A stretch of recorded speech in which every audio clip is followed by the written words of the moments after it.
Hello everyone, I'm Renu Kanegi from Ajayastromoneyguru, first Astro Finance digital channel which is first global multi-business language channel.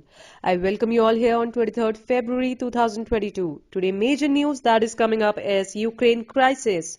Germany halts pipeline as nations sanction Russia. Germany has put a stop to a key Russian gas pipeline following Vladimir Putin's order to send troops into Ukraine. On Monday, the Russian president recognized two breakaway Ukrainian regions as independent states and ordered Russian troops to deploy to both. Western nations largely see the action as a pretext for a wider invasion. In response, Germany halted approval of the Nord Stream 2 pipeline and other Western nations issued sanctions. Sanctions can take various forms. The term can refer to many actions used by one country to harm another, usually to deter aggressive actions or breaches of international laws. The Nord Stream 2 pipeline has been supported by Germany despite opposition from such countries such as the US, UK, Poland and Ukraine. It cost €10 billion with the funding split between Russian and Western energy companies. Following Mr. Putin's order to send troops to the rebel-held Ukrainian regions of Donetsk and Luhansk, Germany announced it was suspending the process of giving the pipeline between it and Russia an operating license, effectively stopping the project until further notice.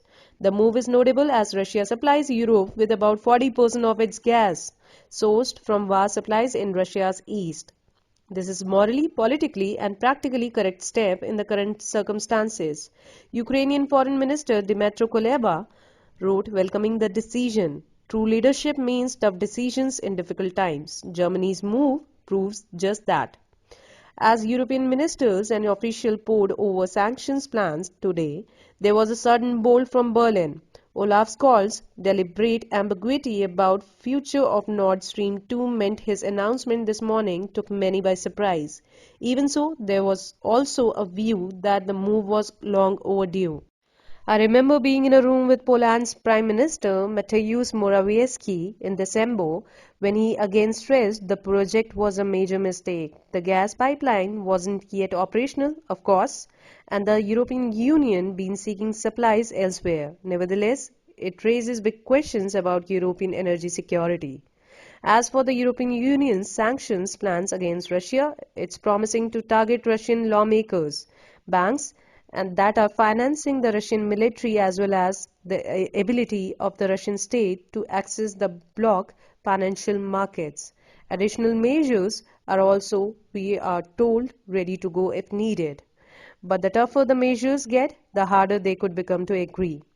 It is among a number of measures taken by Western powers following Mr. Putin's announcement. The United States banned American people and companies from conducting any trade or investment in the rebel-held regions and promised more action to follow.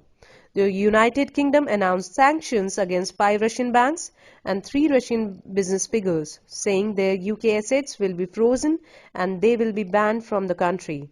The European Union also unanimously agreed its first wave of measures on Tuesday, which includes targeting all members of Russia's parliament who approved the decision. Russian banks are also hit by the new measures, as is Russia's access to European Union financial markets.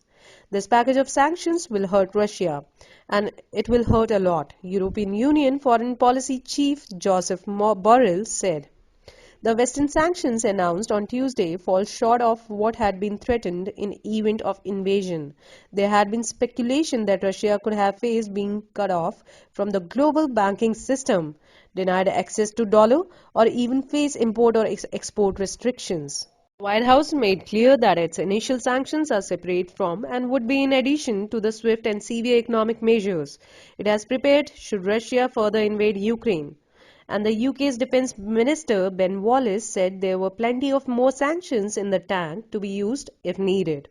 Poland's Prime Minister Mateusz Morawiecki welcomed the blocking of Nord Stream 2, which his country has long opposed, but said he expects much more. He had earlier said that sanctions must be sufficiently painful and prevent Vladimir Putin from taking additional steps.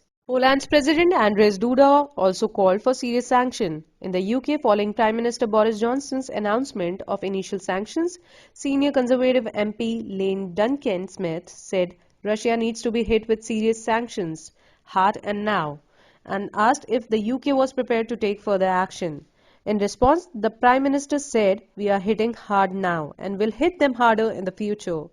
We will continue to punish Russia," the PM added. There has as yet been no evidence of Russian troops crossing the border into the rebel-held areas of East Ukraine, despite Mr. Putin's order to conduct what he calls peacekeeping functions. Russian Deputy Foreign Minister Andrei Rudenko told the AFP news agency that Russia was not sending troops in for now. "No one is planning to send anything anywhere. If there is a threat, then we will provide assistance in accordance with ratified treaties," he said. So that's all for today's news. Requesting our viewers to kindly like and subscribe our channel. If you haven't subscribed it yet, don't forget to press the bell icon so you can get the timely updates from us. You can also contact us on the following number for the advanced predictions that you will be needing on the special reports. You can also watch our other videos on this channel like stock market, bullion, gold, agro-gene, non-agro commodity, etc. So that's all for today. Thank you for watching. Have a good day.